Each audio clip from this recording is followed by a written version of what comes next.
In my life, I've seen New York City under full quarantine, the Midwest overrun, devastated by pests, plague sweep across California, and then what happened next was something none of us saw coming. It became a race against time to save our future, to even have a future. It's the year 2100, and I survived. To change the future, first you have to imagine it. Earth 2100 starts now.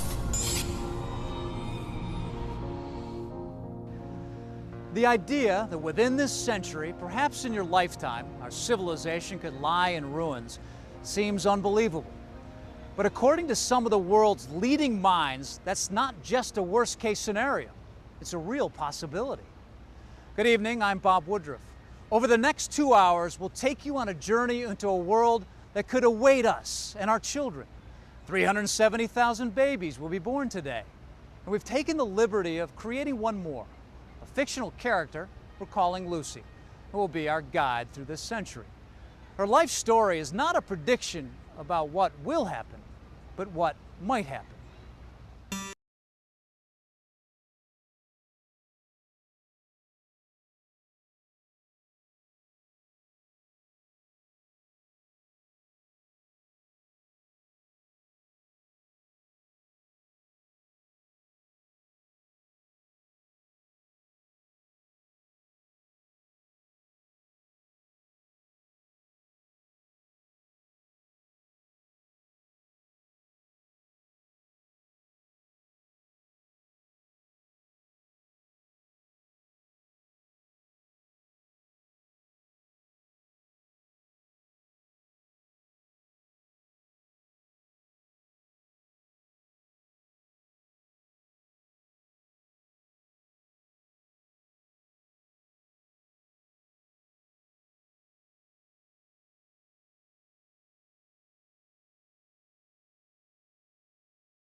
I was born June 2nd, 2009. Civilization was at a crossroads. We were in a race for our future. Today, I say to you that the challenges we face are real. They are serious and they are many. The temperature is expected to keep going up. The stock market plunged. Douglas County will run out of drinking water. They will not be met easily or in a short span of time. A sixth grader came down with suspected swine flu on Wednesday. Energy, climate, food, population, economic pressures. Any one of these challenges might be very serious in itself. But because they're happening all simultaneously, it's going to be very difficult for our governments to cope. When I look at the next century, I feel it's up for grabs. Raising sea level. Catastrophic weather. 10-year drought. It's scary. These are things that are happening today. The time for action is now. The world had never known such uncertainty. We were used to having what we wanted and doing what we wanted. The analogy that I would draw is someone looking at their bank account, and week after week they're withdrawing money and they're enjoying a good life. If they would bother to read the statements, they would see that the bank account is dropping $900, $800, $700, $600. And at that rate, you know that in another 6 months of the good life, there's not going to be a good life anymore. We've acted as though we were independent of the environment. We burned fossil fuels. We've overused our renewable resources in the belief that we could do that forever. People are complaining about the economic crisis we have right now. You haven't seen nothing yet.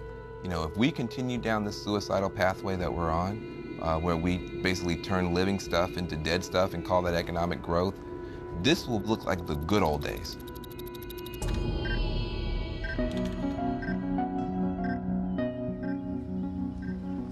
Although the world I was born into was running out of so much, water, oil, land, I remember a loving family, A big house, green lawn, more water than we knew what to do with.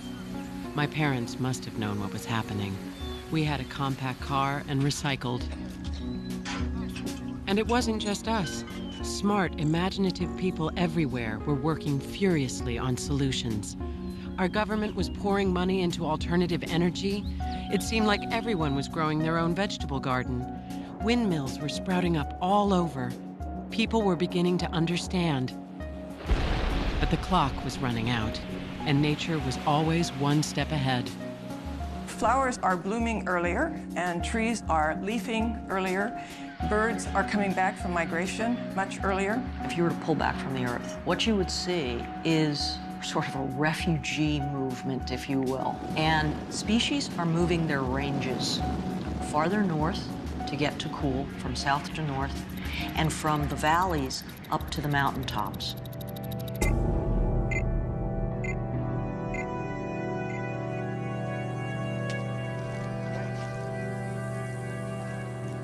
Of course, as a child, I didn't notice these things, having nothing to compare it to. I was a little girl enchanted by my small world, until one summer, thousands, maybe millions of dragonflies showed up out of nowhere. They were delicate and beautiful, and I put one in a jar. My mother was puzzled and looked them up. They were supposed to be in Cuba, not Miami. It was not until much later that I realized they were a sign of what was to come. It's 2015, 6 short years from now, and the best laid plans are getting underway. A wave farm off Scotland is harnessing the ocean's energy. Vatican City has gone totally solar. And here in America, cars are running cleaner and more efficiently. Still, we cling to that old habit, oil. It's getting harder and more expensive to find. From coast to coast, motorists are searching for relief from soaring gas prices in California. We could see a doubling or tripling of real oil prices. That's after inflation. We're running out of oil, and we've created a society, the American way of life is what we call it, based on the assumption that oil will be plentiful forever. The large, spread-out suburbs that we've grown accustomed to, the strip malls, the big box stores with their enormous parking lots around them, all of those have been made possible because we've had cheap gasoline. And as energy becomes much more expensive, you'll see that those areas become less desirable places to live.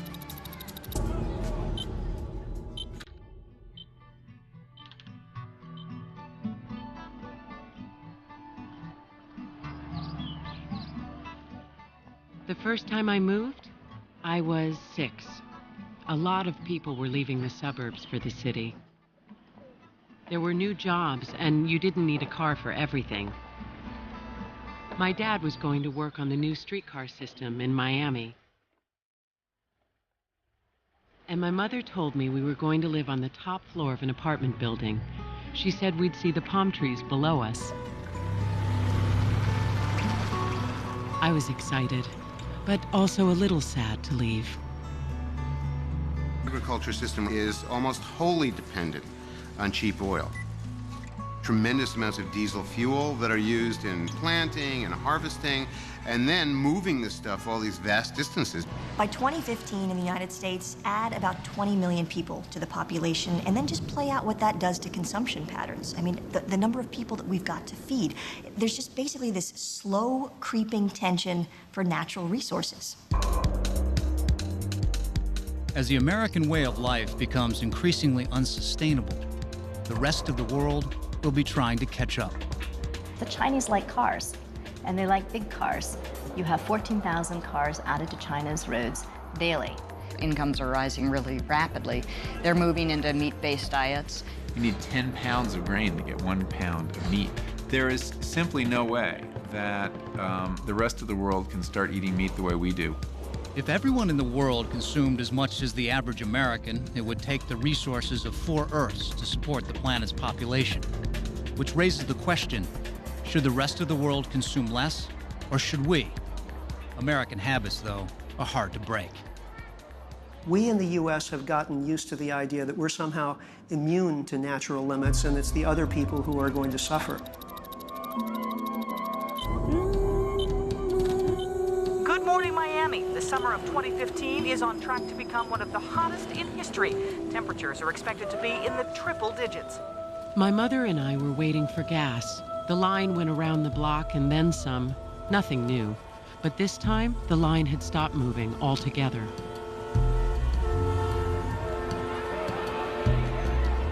A man who worked at the gas station came out holding a sign. People started yelling, and they got out of their cars and started moving towards him. My mother got us out of there fast.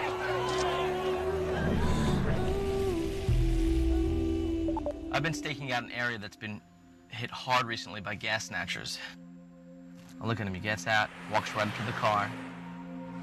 Wow, look at this, right in the middle of the day. There's cars going by and these guys are siphoning gas out of someone's car. In the face of mounting protests over rising gas and food prices, Congress today approved a plan to fund the construction of 40 new coal-fired power plants over the next 5 years. The country took the easy way out. Coal was once again touted as our so-called salvation. But the more coal we burned, the faster our planet warmed. You get the picture. We're spewing more carbon, more methane, more nitrous oxide into the atmosphere. All the bad things of climate change are coming true. And most people were just going along with their everyday lives as if nothing had changed. And until we have a crisis of some kind, I don't think we're going to be motivated to wake up and say, okay, now we have to change. Sometimes it takes a big shock to get people, out of the inertia that's built into the system.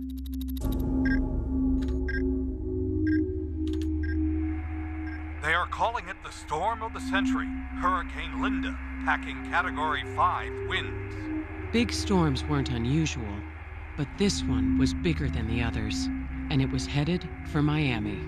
All coastal regions are being evacuated. When this storm makes landfall, we are going to see a tremendous storm surge. My mother was a nurse, and she wouldn't leave until all the sick were evacuated from the hospital. My father was afraid we wouldn't get out in time. I was afraid, too.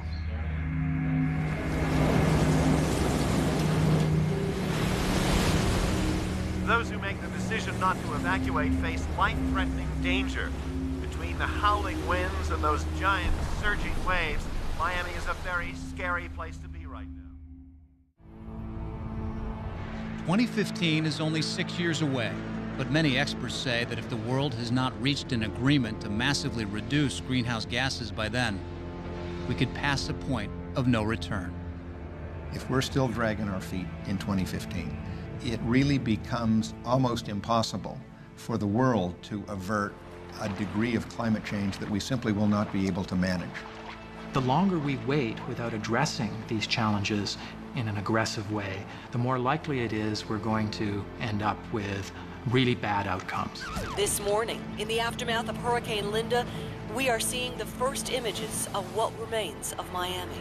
Neighboring communities have been overwhelmed by hundreds of thousands of evacuees seeking refuge.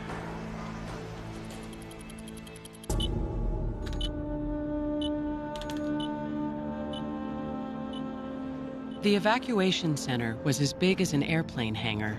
Maybe it was an airplane hangar, and so jammed with people it was hard to move. It was hot, it was noisy. We were there 3 weeks. There was nowhere for us to go, nowhere for anybody to go. We watched the news on TV. I was only 6, but it looked to me like the whole world was in trouble. Some 250,000 Bangladeshi refugees fleeing from last month's devastating cyclone are massing on the Indian border. Thousands riot as China faces its worst wheat shortages in a decade, the result of seemingly endless drought. World leaders are gathering in Washington, D.C. to attend an emergency global summit meeting. Hopes are high that the world might finally reach an historic climate agreement. This is the first time the whole planet is in that kind of a crisis. And the whole planet has to join in meeting a crisis of epical proportions. In 2008, the Center for the New American Security, a Washington think tank, staged an elaborate game. The goal was to simulate a global summit on climate change. The year is 2015. The context for the game is Lucy's context. Miami has been devastated by a hurricane and Bangladesh ravaged by a cyclone. The people who are playing the roles of global leaders are in fact high-level policymakers from around the world. Let me be very clear. Our time is running out. John Podesta, President Obama's transition chief, is playing the role of UN Secretary General.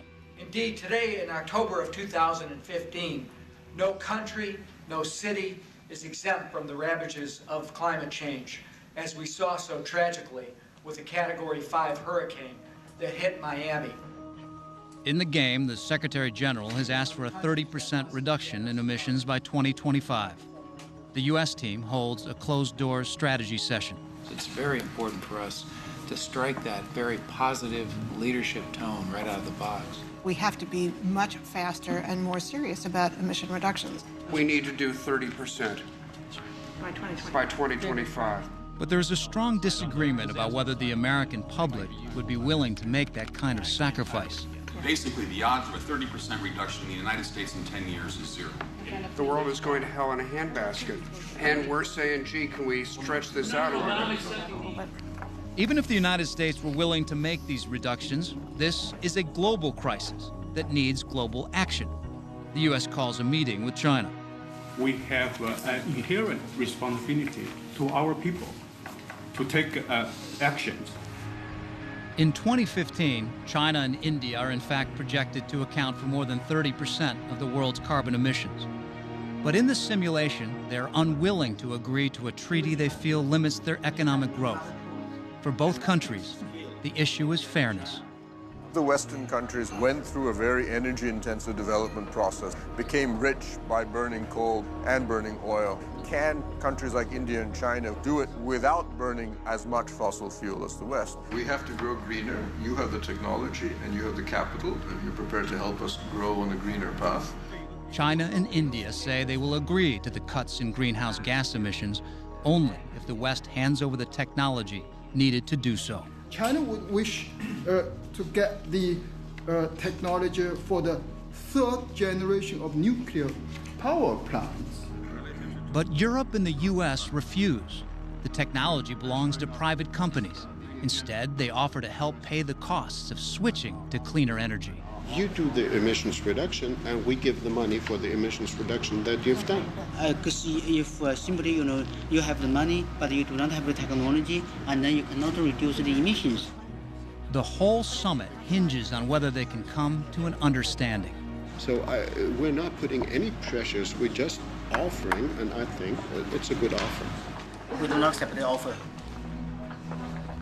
The Planet Summit broke down today when China and India refused to agree to cuts in greenhouse gas emissions. Ultimately, all the teams fell short. That perhaps is the saddest element coming out of this, which is the pace of change just doesn't seem to be in keeping with the magnitude of the challenge. Scientists say that if this is how our leaders respond in 2015, the entire planet will be at risk. If we continue on the business-as-usual trajectory, there will be a tipping point that we cannot avert. We will indeed drive the car over the cliff.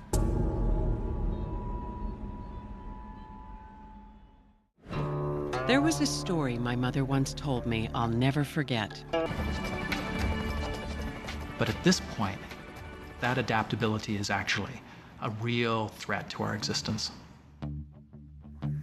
As I grew up, it became increasingly clear that we were the frog. After our home was destroyed by the hurricane, my family moved to San Diego. Maybe because it was as far away from Miami as we could get. Finally this evening, saving our seas. The federal government has released a major assessment on the oceans. The news is not good. It's going to be tough to drive this summer. Gas prices are expected to soar even higher. Increased heat speeds up evaporation cycles. Impact these changes can be Scientists report from the Arctic the tundra is thawing faster than expected. United Nations announced today that there are now 8 billion people living on Earth.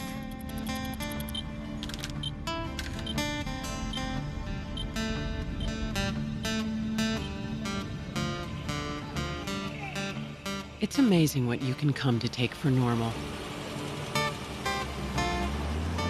By the time I was in my 20s, shortages and higher prices were just a fact of everyday life.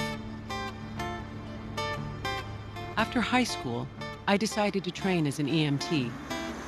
I wanted to be useful, and this seemed the perfect kind of work. So what else will be normal in 2030? One thing, it will be warmer, about 1.5 degrees Fahrenheit warmer, enough to dramatically alter the planet's weather and rainfall.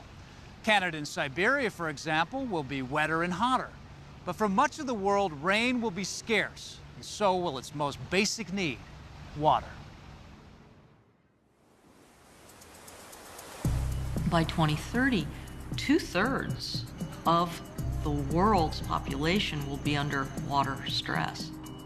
In Asia, for example, glaciers on the Tibetan Plateau act as a giant reservoir for billions of people. All over the world, as the climate warms, mountain glaciers are melting at faster and faster rate. By 2030, 80% of those glaciers may be gone. If the glaciers disappear, much of the food supply will disappear as well. These glaciers provide stream flow in the summer during the dry months that you can use to irrigate your crops. When those glaciers are gone, you've got a massive drought situation. In 2030, Africa could be facing extreme and widespread drought. Rainfall levels are going to continue to drop over time in Africa, especially in these fragile regions like the Sahel. When the rains fail and people don't have enough to eat, they often turn to desperate means to survive. And in the U.S., in 2030, many of the massive reservoirs fed by the Colorado River will be drying up. We talk about the Southwest moving into drought as a way to describe what's going to happen, but technically, the Southwest, it's not going to be in drought, it's going to become a desert.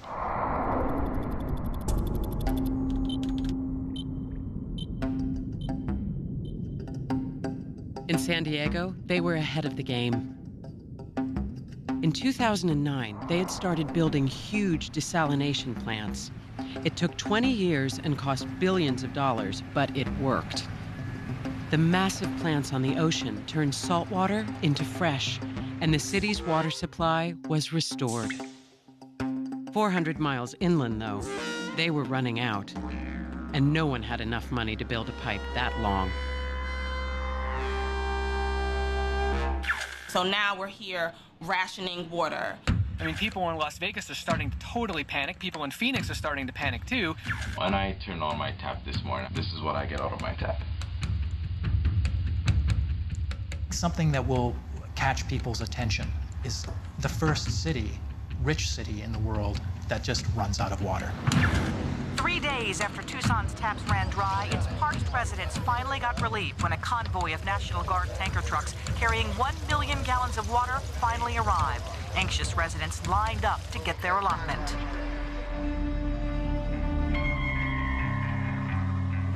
What happened there scared the whole country. In San Diego, when the private companies who desalinated our water used Tucson as an excuse and jacked up our water prices, I decided enough was enough. I went to a rally. A man standing next to me saw me yelling and said, "I'm glad you're on our side." To make a short story even shorter, we fell in love on the spot.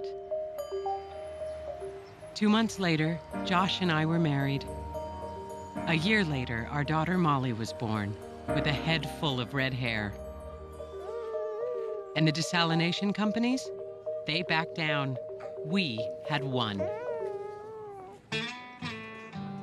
Josh and I had friends who, like us, were determined to reimagine the future.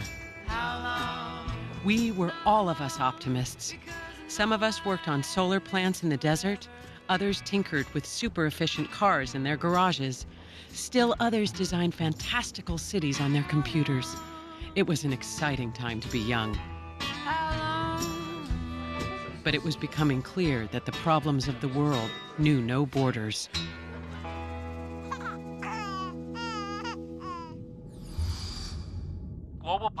population is now approaching 9 billion. It seems unlikely to me that we here in America can sit happily with all of our resources while the rest of the world simply goes quietly into that good night. Very few people lay down and die. When they recognize that their lives are threatened, they do whatever it takes. Hundreds of thousands of environmental refugees fleeing drought and famine are streaming toward Europe. They will move across borders by the droves, by the millions, and that will be something we've never seen before. And that might be the thing that we'll find the most difficult to cope with. From Laredo to Tijuana, millions of Latin Americans are massing along the U.S. border. You'll see intense pressure for people to move and be on the move from the Caribbean, from Latin America, from Mexico in particular, into the United States. And that'll put huge stress, I think, on the systems of the United States to try to cope with that. I can't imagine the horrors that will take place on the border as millions of refugees try to get into the United States.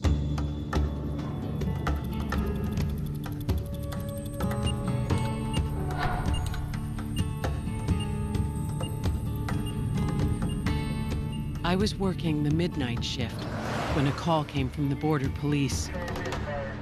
"Be careful," Josh said. "This doesn't sound good." Thousands of refugees had been arriving at the border, desperate for water and food. Someone had blown a hole through the wall, and thousands of people were streaming through. They had called in the border police. I don't know how it started, who fired first. But suddenly, the police were shooting into the crowd. There were people falling, panic everywhere. Josh heard it on the news, and how he found me in the midst of all that chaos, I'll never know.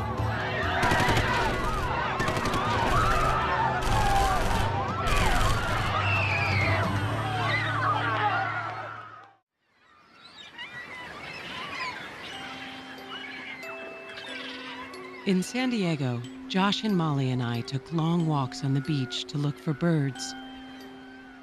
Over the years, our favorites started to disappear. The worst was the end of the albatross. These marvelous birds had finally been done in by fishermen's long lines. It was a bad omen for the rest of us.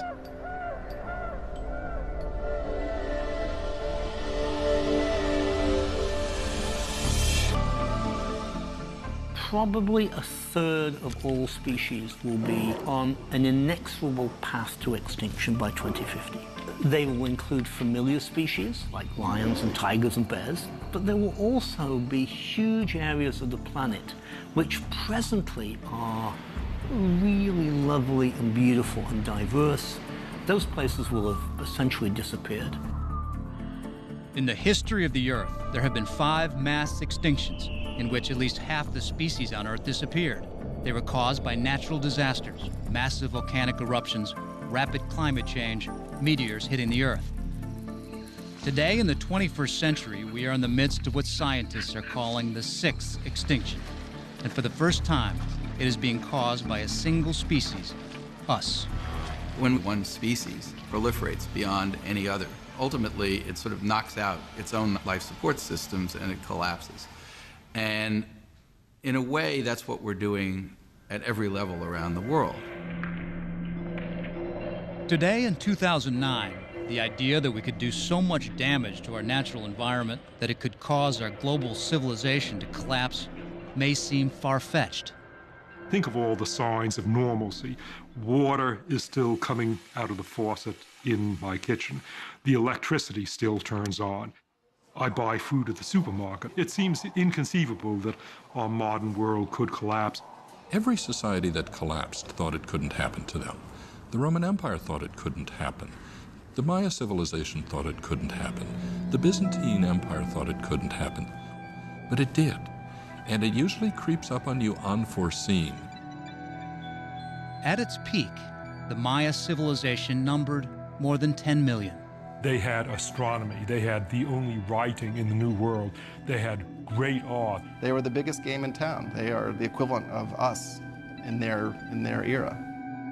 These city centers were supporting 25 to 50,000 people. So they were very well adapted to their surroundings, and they were able to grow. But they grew too much and exhausted their resources. Growing population, meaning growing demands on the land, deforestation and soil erosion, which tied into warfare. There was chronic warfare among the Maya city-states. And then their climate suddenly changed. There were these series of extended droughts, and those droughts just kept hammering away and hammering away. You lose your forests, you lose your soils. If you lose your soils, you can't grow anything. And if it stops raining, then forget about it. The end game for the Maya must have been horrible indeed. It's highly likely that there were also periods of starvation. It's a truly hideous and ugly way to die.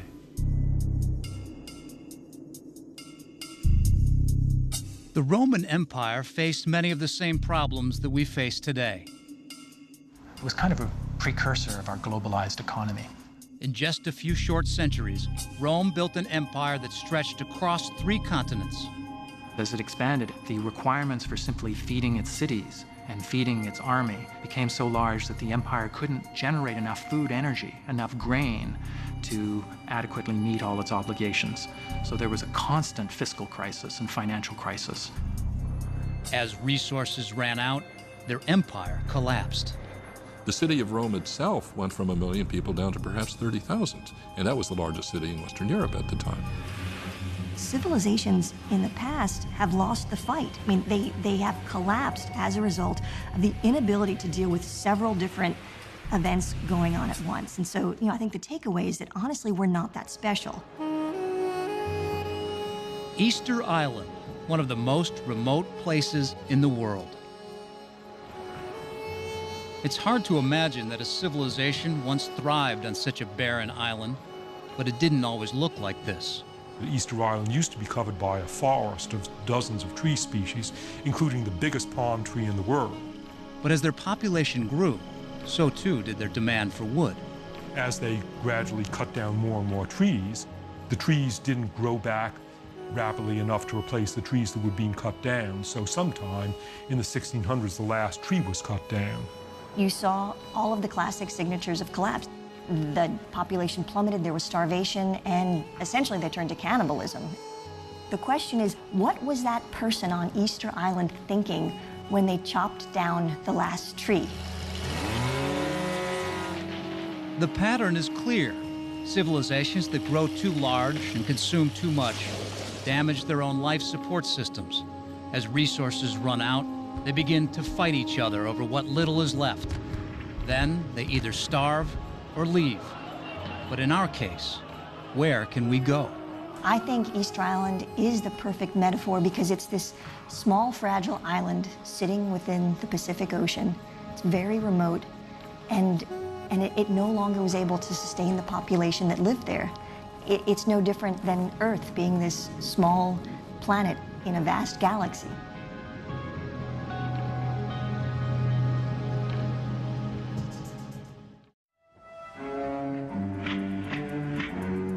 Think about that cartoon movie that was made about the Beatles' music, Yellow Submarine.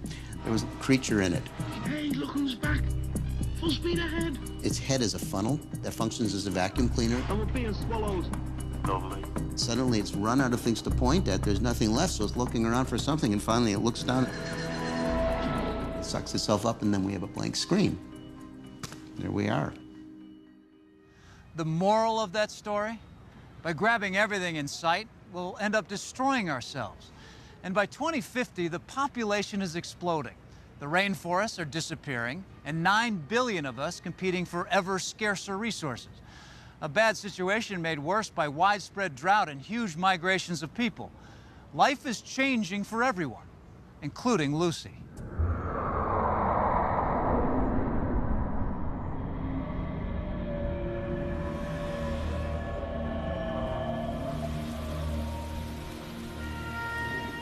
My parents both got sick the winter of 2050. It was a horrible flu that year. It seemed the viruses were getting worse each passing season. I kept them comfortable, and I'm glad they were at home and together when they died. After that, there was nothing to keep us in San Diego. Josh and I decided it was time to leave.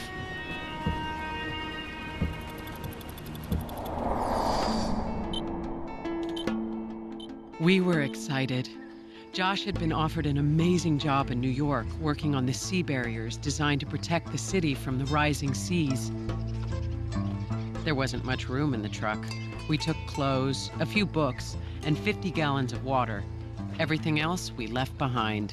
GPS 2100. Please select your destination. New York City.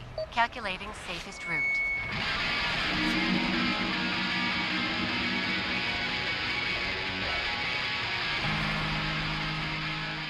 We headed north across the Mojave Desert. By dusk, we were on the outskirts of Las Vegas and greeted by mile after mile of abandoned suburbs, and acres of golf courses turned to dust. The silence was eerie. Well, by 2050, Lake Mead, one of the great reservoirs of the Southwest on the Colorado River, has finally gone dry. There's not enough water to meet human needs. People in Las Vegas had depended on Lake Mead for almost all their water and power. Las Vegas, I would imagine, is gone. With a drought like that, you've got a city in the desert, and it's going to be really difficult to live there. When we got closer to the Strip, we were lucky to hook up with a convoy headed east. Las Vegas was a strange sight. Most of the hotels dark. All those neon lights gone dead. Sin City had pretty much folded. From there, we drove through Arizona.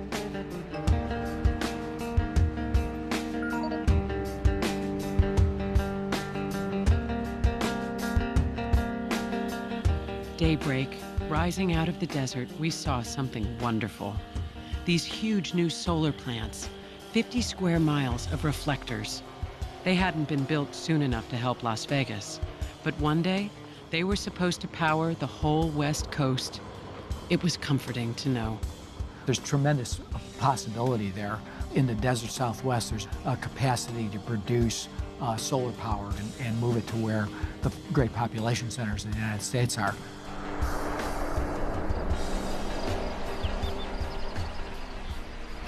The safest route heading east today is Route 40.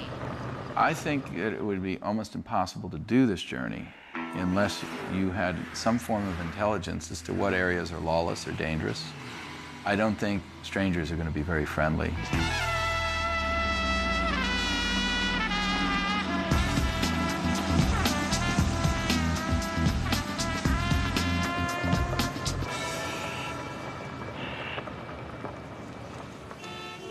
By the time we got onto Route 15, we were grimy and tired.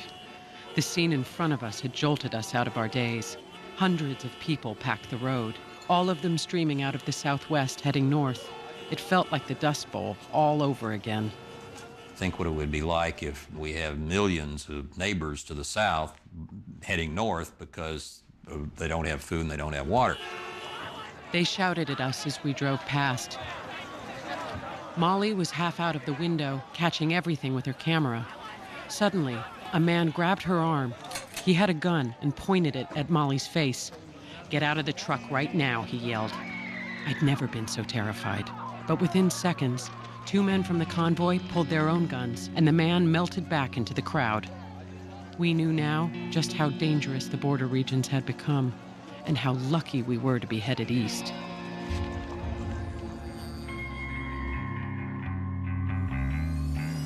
Just as people were migrating, so too were the bugs. In Oklahoma, acres and acres of corn were threatened. To the degree that all ecosystems are extremely stressed by 2050, the pests will flourish. There's an arms race between breeding crops that are resistant to various pests and the pests themselves, because to the degree that we simplified our food system, we've also made it massively vulnerable. For decades, this had been predicted. These giant farms, which supplied so much of the world's food, were easy prey.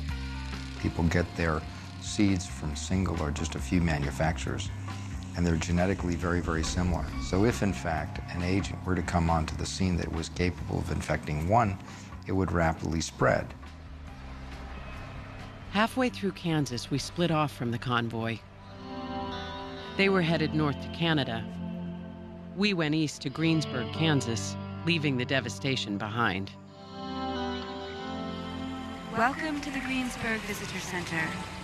In 2007, a tornado destroyed our town. Out of the rubble came a dream.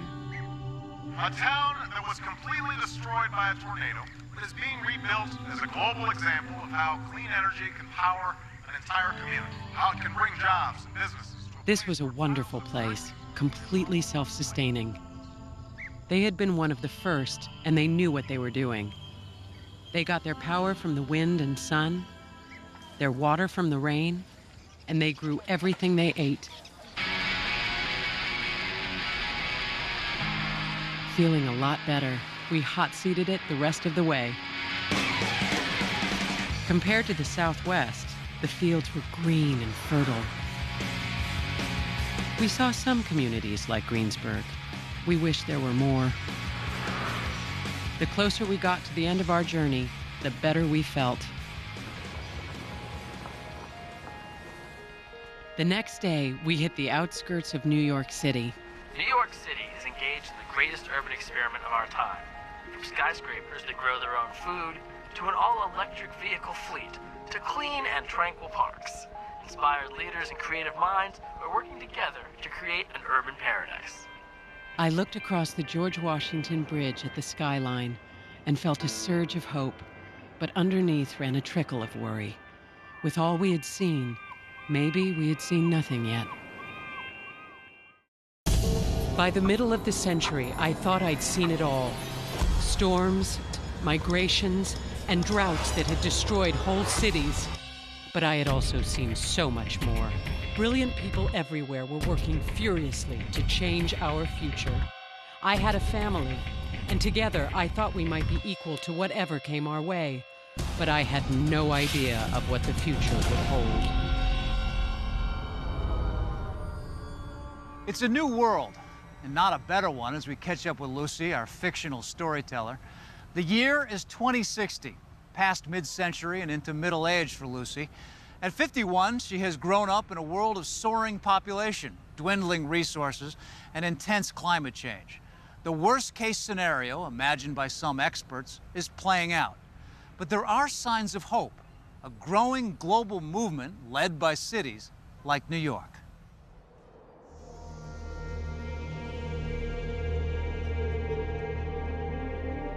New York is probably the most geographically favored city in America.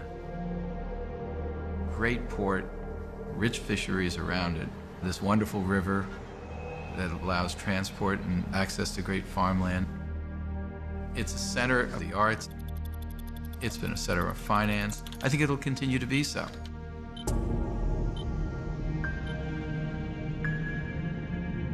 After what we had been through, New York was a fresh start. The city was full of hope and energy and promise. You'd walk down the streets and meet each other's eyes and see a sense of purpose. It was a great place to be a part of back then. The first years we were there were the best of our lives. Josh was working as an engineer on the Great Barrier Project. I was at Bellevue Hospital, a historic institution already more than 300 years old. The building we lived in was green in every sense of the word, and Molly worked in the gardens that grew our food. They were a part of the building itself. You're going to see greenhouses, multi-story greenhouses, and each floor will be growing, carrots and potatoes, etc., and that'll be just considered normal. The building supplied not just our food, but most of our own energy. Instead of having solar panels, big, heavy, bulky things, we can just put this thin film on rooftops, on window panes, and generate electricity that way. I rode my bike to work every day, a mere 30 blocks. We had designated bicycle lanes. The traffic was manageable, and you could breathe the air. All the vehicles were electric. You hook your car up to a mega transport system that will move you a good bit of the distance to your final destination, kind of a train of cars. And then you get disconnected from the mass combination transit and drive the last little bit yourself. Molly fell in love as quickly as her parents had. She married George, who was studying to become a botanist. A year later, my grandson Daniel was born, and a lovelier child I had never seen. It was a happy time. And when Molly told me they were moving upstate to work on a real farm, Josh and I understood. It had always been their dream. The city was getting a lot of attention, and money flowed in, both private and public. The biggest, and maybe the most important project, was my husband Josh's, since without the barriers, the city was at risk. It would be the biggest civil engineering project in U.S. history. Be comparable to putting man on the moon. The project had been underway for years, and those who worked on it had a tremendous sense of pride. There were 3 barriers going up, one at the Verrazano Narrows Bridge, one at the top of the East River, and one in Staten Island at Batten Hills. You could see them rising a little every day. Sea level was rising, and without the barriers, big storms would flood the city. I think it'd be like in medieval times, people building a beautiful, huge cathedral. It took generations to build, and there was a great sense of purpose and gave purpose and meaning to life. The project drew thousands of people into the city looking for work. New York City was then, as it had always been, a beacon of hope. In New York, it'll be a magnet, as any viable city will be a magnet. These cities where people come to flee become petri dishes for diseases and new diseases and resistant forms of disease. There are a number of infectious diseases that are currently confined to tropical and subtropical areas that are likely to spread into temperate zones. And this is something that I'm very concerned about. Keeping New York safe from disease was crucial, and Bellevue was busy. I didn't feel as tired at the end of the day as I might have. We were doing important work, keeping a close eye on any new diseases. I remember the night I was called to the workers' camps in Flushing. A young Ecuadorian family had just arrived in New York, and they all had high fevers and blisters on their hands and feet.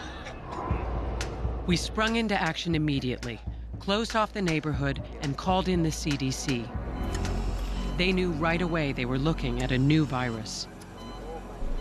We set up a mobile clinic at the camps, where we treated dozens of workers and their families. Everyone recovered, and the disease was contained.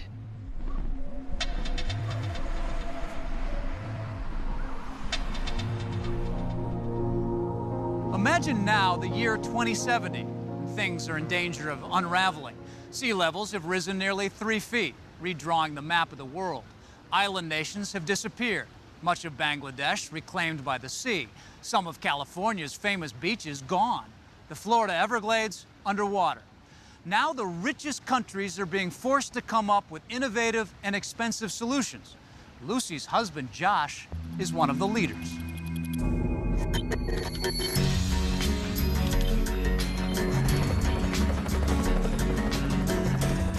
Josh was an engineer on the Great Barrier Project. After 30 years in the making, it was nearing completion. Within a few months, they would be testing the massive gates.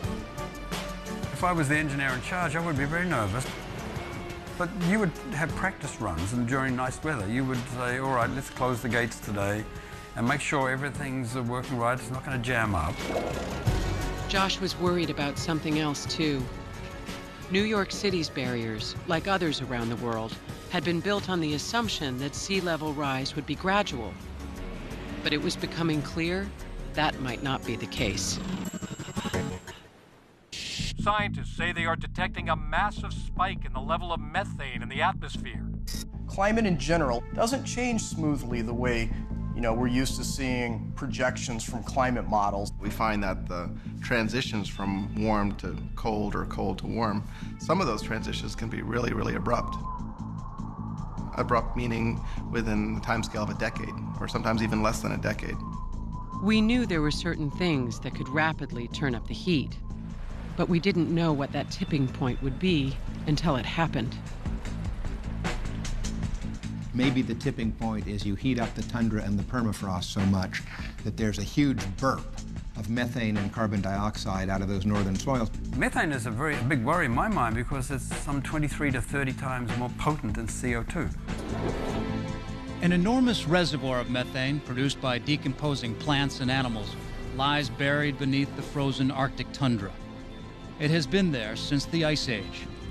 If the tundra thaws and a large quantity of the gas is released, global temperatures would soar.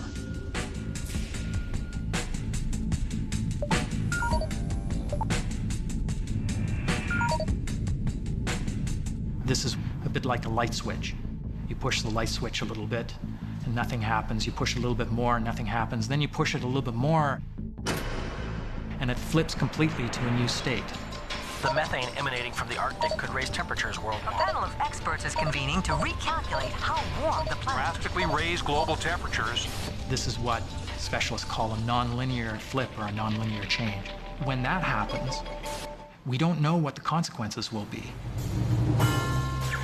Spiking global temperatures are wreaking havoc with the Greenland ice sheet. Some fear that the colossal sheet is on the verge of collapse. Unless drastic measures are taken, low-lying coastal cities around the world could expect to see disastrous flooding. Citizens are demanding their governments respond to the impending temperature. The Pentagon today held closed-door meetings to discuss climate change. Our top story tonight, the President is announcing the Cosmic Shield Project, which aims to halt the disintegration of the Greenland ice sheet. Imagine now that you're the President of the United States, and you have word that Greenland is going to collapse in the next 10 years, adding 7 meters of sea level. I'm not saying that is happening today. I'm saying imagine that were to happen. And you were told that technology exists to stop it. Wouldn't you be tempted to use it?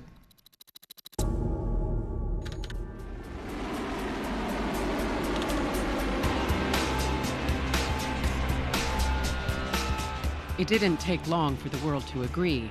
A technology existed that could stop the ice sheets from melting. It should be used. Hundreds of jets from all around the world were spraying a mist of sulfur dioxide into the atmosphere. The gas would form particles which would shade the Earth and temporarily cool it. This is your solution of last resort. You say all bets are off. We are just going to intervene in this system with reckless abandon.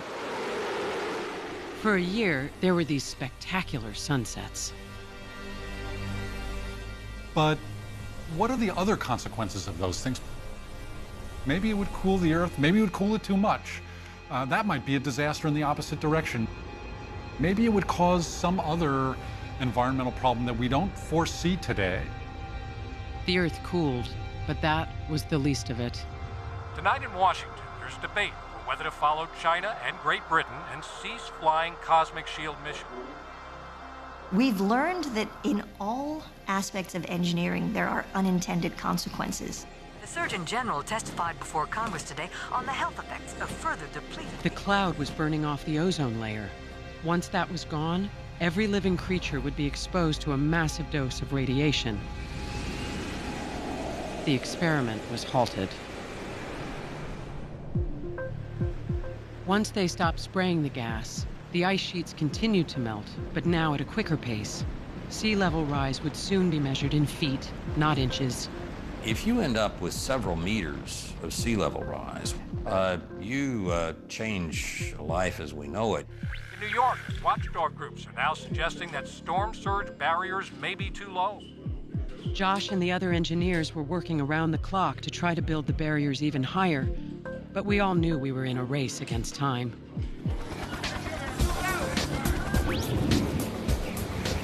Society is not set up to deal with rapid sea level rise. It would be a catastrophe of a magnitude we've never experienced. One of our political leaders said not too long ago that the American way of life is non-negotiable.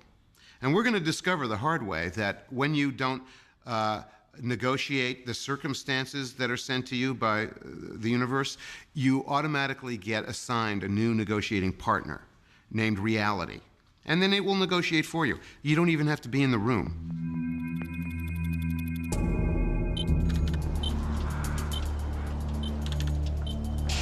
A vicious nor'easter is headed up the East Coast and is expected to hit New York on the high tide this afternoon. Storm surge could be over 20 feet. As the storm approached, the engineers started closing the entire bay wall. It absolutely had to work or the city would be devastated. It was terrifying. Then the winds picked up and a gate got stuck. That's a nightmare scenario, getting stuck halfway shut, because the water will pour in and flood the city. A team was assembled to manually close the gate. They would have to go out into the harbor by boat. I asked Josh not to go. I begged him to stay safe with me. But this was his project. He had to see it through.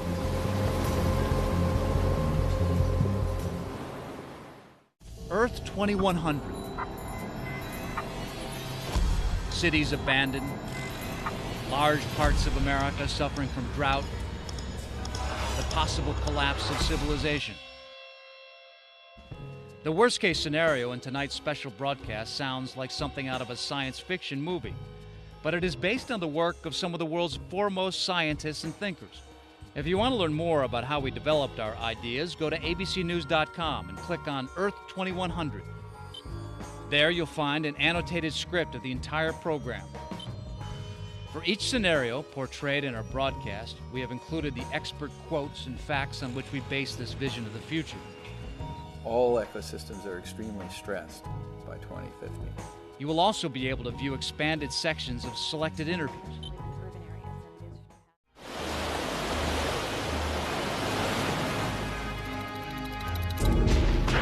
Preliminary reports that one of the gates in the Great Barrier has failed to close. We're awaiting confirmation from the mayor's office. It was high tide when the storm hit. Flooding of subway tunnels throughout. 4, 5, and 6 trains are affected. The streets were filling with water. The mayor has made the decision to evacuate City Hall. Something had gone terribly wrong. Seeing truly catastrophic flooding. The tide comes in, and on top of that, the surge. The Holland and Lincoln tunnels are filling with seawater.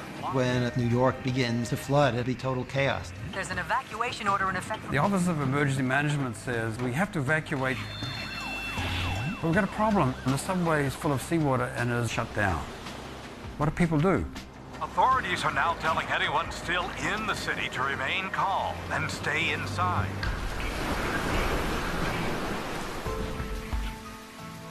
Outside, the storm raged, and all I could do was wait for Josh to come home. When I heard the knock on my door, I knew. He died a hero, they said, but that was no comfort. I called Molly, and she wept. She wanted me to come live with her, but I couldn't leave. I just couldn't leave. Crews are looking at 4 or 5 feet of water. We could see the worst of this storm by 3 a.m. New Yorkers are going to wake up in a very different city tomorrow.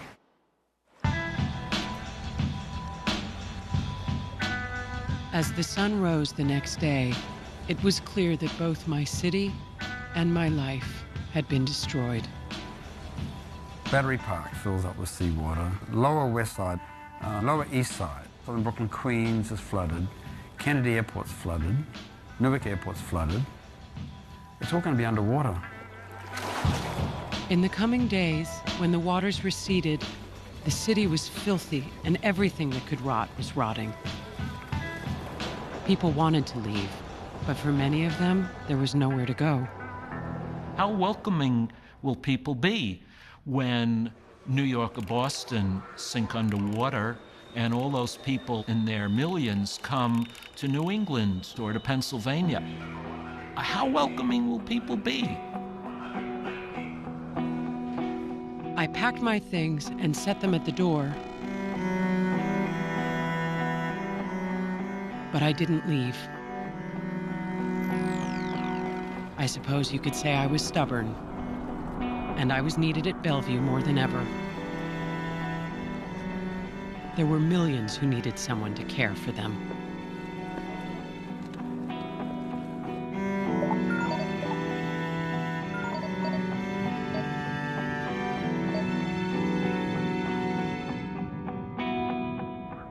As the seas rose, the wealthy moved uptown to higher ground and hired private companies to pick up the trash. But in the low-lying slums, tap water was contaminated. People were so poor they ate only once a day, if they ate at all. When people are hungry and people are malnourished, as you continue to have displacement with floods, there's no doubt that's a perfect setup for certain types of infections. I was working the late shift when the first case came in. A young man with a cough and a high fever, and then I noticed the blisters all over his body. Was this the virus I had seen years ago? Another case of Caspian fever. Officials have issued a statement asking people to avoid public meetings. All New York City schools have been shut down. Representatives from the CDC confirm that this virus is cause for concern. Within a week, over 20 were dead. People on the streets wore masks, avoided each other. The air was ripe with panic. advisory reminding citizens to wash their hands and cover their mouths. You would shut down factories, you would shut down trade, you would shut down commerce. Everything would shut down. Death toll from Caspian fever has now reached 107. The virus continued to mutate and spread. So some long incubating virus that kills very fast. That's the kind of thing that's going to get us. It only took a few people on a few planes to spread it around the world. Cases of the fever have been confirmed in over 100 countries. Now estimated that 10,000 have died in Mexico City. Temporary morgues have been set up in the streets of Shanghai. The Vatican conducted a national funeral mass today. From Singapore to Sydney, the globe shut down. Farmers wouldn't bring food into cities. Cargo ships wouldn't dock, let alone unload. Billions were on the verge of starvation.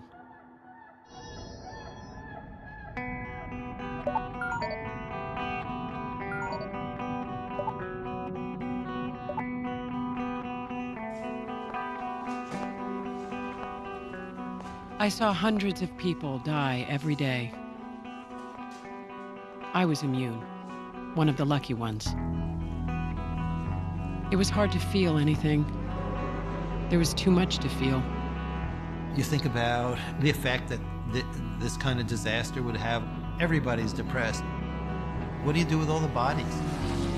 Are people just gonna, take their loved ones to the local park and leave them there? At that point, cities will be unbearable. You could see it on people's faces on the street. They had given up. As more and more people died, all services broke down. There were frequent blackouts. And now, connections to the internet were intermittent at best. Around the world, deaths from the Caspian fever show no sign. And then one day, the power just went out. The phones, the internet, the whole data network went down. Some said it was a terrorist. Others thought it was the flooding. Suddenly, no one knew anything for sure. If communication breaks down, rumor becomes the communication system, then a mob psychology takes over. Collapse is not something that actually happens overnight. It's the result of an accumulation of stresses and erosion of the internal strength of society, so that it just becomes like an eggshell, and one last shock breaks it.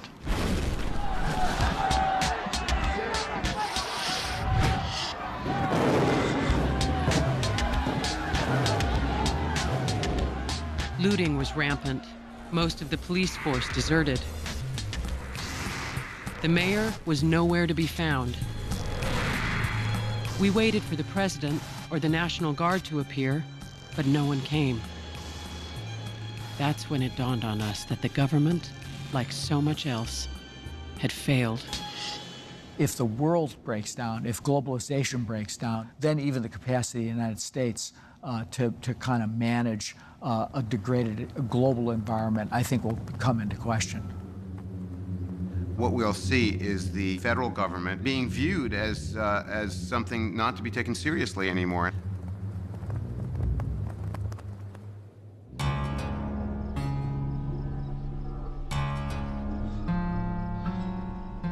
Reports were sketchy, but here's what I know for sure.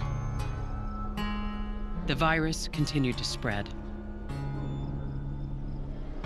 India and China had gone to war over water and who knew what else. Millions were dying from famine. The human race was collapsing under its own weight.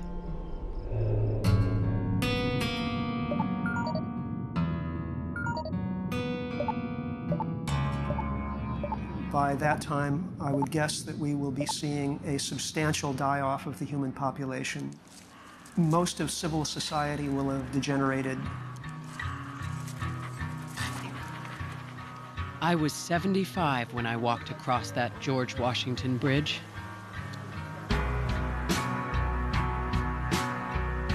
There were no checkpoints anymore. I left with a couple of friends and a dog who had adopted me. Rosie, I called her. She never left my side. But where was I going? I didn't know if Molly was still alive, let alone still on the farm up north. I didn't know if I had a grandson anymore. But that was my hope, that I could somehow find them, or they me.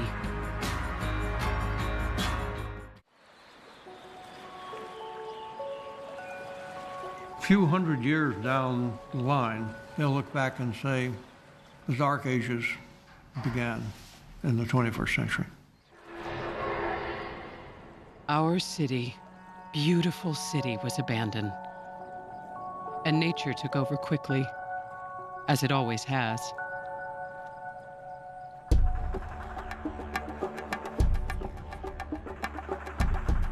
The breakdown would be rather rapid. The flooding of Manhattan would have a real destabilizing effect. The subway tunnels would flood and they would stay flooded. The columns that hold up the streets, they're steel, they will rust, they will corrode. The streets above them start caving in, and lo and behold, we have surface rivers once again in Manhattan. Nature has that momentum, you see, to take this thing back. Practically become like a jungle here. It won't be the asphalt jungle, it'll be the real jungle. Your big skyscrapers here are well anchored into Manhattan schist. On the other hand, they weren't designed to be waterlogged. It just takes one hurricane to hit New York. Buildings are going to start to get taken out.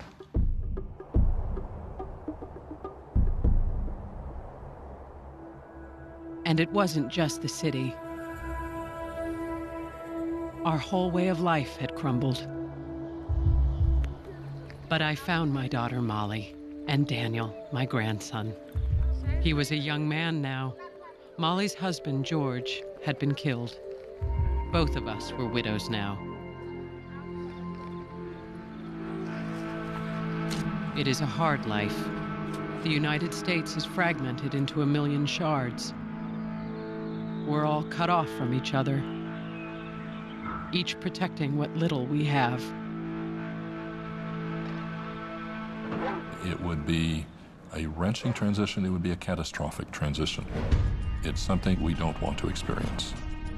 The Dark Ages were called the Dark Ages for a reason. I fear that we'll see a world like medieval Europe, where you have feudal states fighting for what remains of a source of water, a source of energy.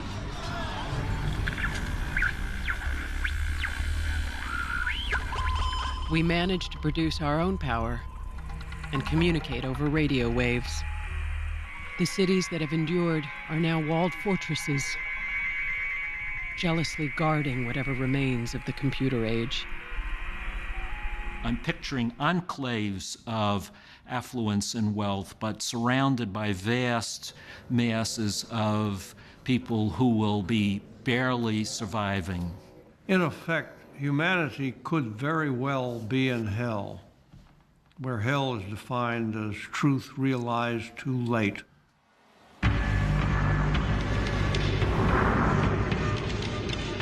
We have had to relearn what we had unlearned centuries before. How to live off the land, how to make do.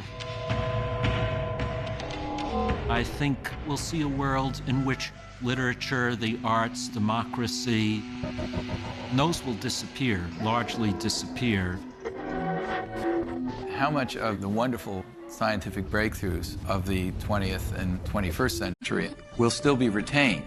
If it's some electronic-based thing, it could all be lost. My grandson Daniel might never hear a symphony, go to college, or read the books I read. He will never marvel at a right whale, the beauty of a coral reef, or a spotted owl.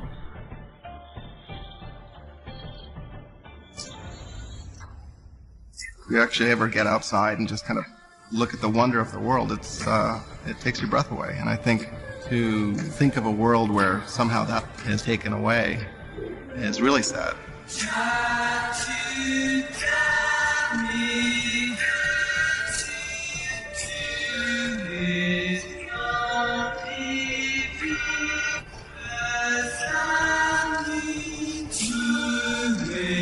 We're going to leave a planet that is so desperately beaten up that it will probably take hundreds of thousands of years to get it back, to restore it. We will have lost so much of our natural heritage.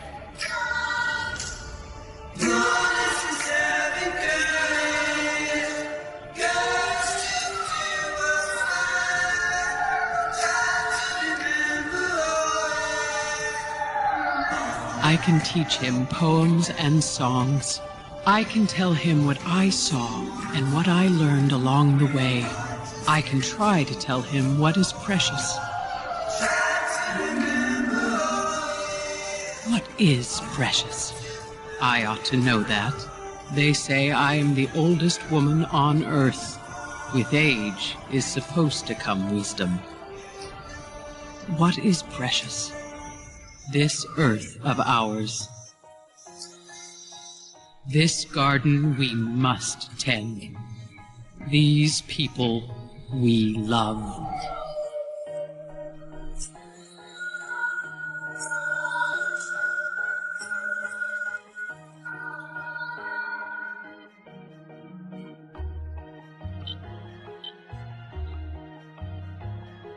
Lucy's story is a worst-case scenario of what could happen if we continue on our current path.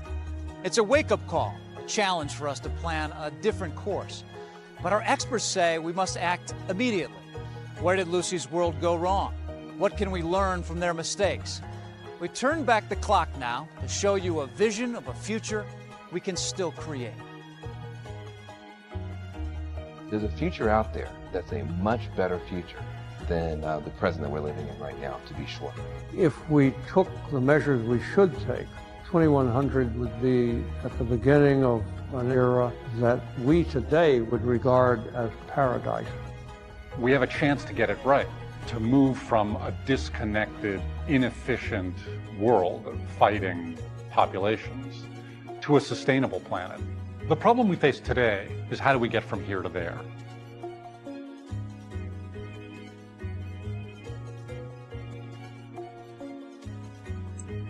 The world that Lucy was born into is our world today. There are plenty of signs that it's in trouble, but there are hopeful signs as well. The problems that we face, water, soil, climate change, they're all problems caused by humans, so we're capable of solving those problems. It could be overwhelming if we let it. I just try to take it one brick, one chunk at a time. I think that's how you have to deal with it. So what should we do right now to chart another course? How do we avoid ending up in Lucy's world? Many experts say the first step should be transforming how we use energy. Much of what we need to do, we already know. Plant a garden. Use compact fluorescent bulbs. Or mass transit for people. Insulate your homes. Smaller cars. There is no simple solution, but 100% of the Earth's population doing a very small thing makes a very big difference. But individuals alone won't be able to turn things around. Governments and industries are going to have to change on a massive scale. We're going to have to come up with more solar, more wave power, more geothermal energy. Beyond the familiar technologies, amazing new ones are already in the works. Fields of solar balloons that could power thousands of homes a day, a nuclear fusion facility that could produce the energy of a tiny man-made star. We can't drill and burn our way out of our problems, but we can invent and invest our way out. Getting enough of these projects up and running will take people, and that means jobs. And if we can put more people back to work, then by 2015, instead of communities disintegrating, they could start to rebound. You can fight pollution and poverty at the same time. You can beat global warming and the economic downturn with the same dollar bill if you invested in green jobs, green energy, green technologies. If we start those investments today, there wouldn't be gas lines and fights as in Lucy's world. Instead, there would be electric cars that could run 300 miles per charge. But completely redesigning our energy system would require rapid change. It would mean both sacrifice and hard work for the whole country. But we have done it before. The thing I would compare it to is World War II. After Pearl Harbor, FDR turned to Detroit, the automakers, and said, you will now make tanks. You will now make Jeeps. Just like that. That was like overnight almost. And they did it. And we won that war. It's going to take that same level of commitment. Imagine that all of us did enough things that it made a real difference in our country. What effect does that have on China, on India, on other nations? Well, if we don't set an example as the strongest and most important country in the world, what do we expect them to do? They're not going to follow if we don't lead. World leaders are gathering in Washington, D.C. to attend an emergency global summit meeting. A turning point in Lucy's world was the Global Summit of 2015. When the world leaders failed to agree on actions to slow climate change, we do not accept the offer. They set in motion all the disasters that would follow. But what if they had agreed? For the first time ever, China, India, the U.S., and Europe have reached an agreement that could avert catastrophic climate change. By tackling climate change, you end up tackling energy, you end up tackling food, you end up tackling water resources. You could change this vicious cycle, I think, into a virtuous cycle. Then what we could see is actually billions of people coming into far more stable, sustainable, prosperous economies. As we move forward in the century, we will see the investments and hard choices we made early on begin to pay off. The positive scenario is fossil fuels will be disappearing. We're growing more food with less water. We've restored ecosystems. By the middle of the century, we would be using water and other resources much more carefully. Farmers would be planting drought-resistant crops. Water would be recycled, and there would be enough to support the U.S. Southwest. In 2050, places like Las Vegas could survive. The hope is that once we figure out how to solve these problems, we'll be in a much better position to help the rest of the world. If we can actually raise the prospects of the bottom few billion people, we actually make global stability possible. We reduce mass migration, refugee movements, desperation, actually slow population growth. And if we do all those things, we just bring a sustainable world prosperity closer to hand.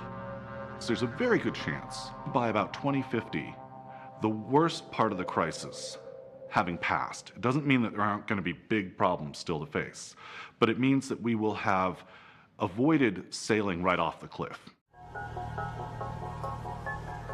By 2100, our world could be transformed. Just imagine a city that's not polluted, that has a great transportation infrastructure. Stackable cars, or cars that are folding, and then they would charge and be a shared ownership model, and you would just pull out the one that's available and that's fully charged. Everything happens inside the city itself. That means our food production, our waste and recycling, our energy. We're going to have joint management of water resources, of energy resources. We're going to be living on a planet where we don't see things at a national level, but we see things at a global level. By the time we get to 2100, the challenge of building a global green economy where we're sharing technologies, not fighting wars over water and oil, that's going to bring out the best in the human family. Humanity will be relatively disease-free. Children will be treated as rare treasures. Most people don't realize not only can we change, we must change. And I think that's how you own the future. That's how you take control of your destiny. I have huge faith in humanity. We will be able to create a world that will have a livable planet for our kids and their kids. That is our opportunity. That is our obligation.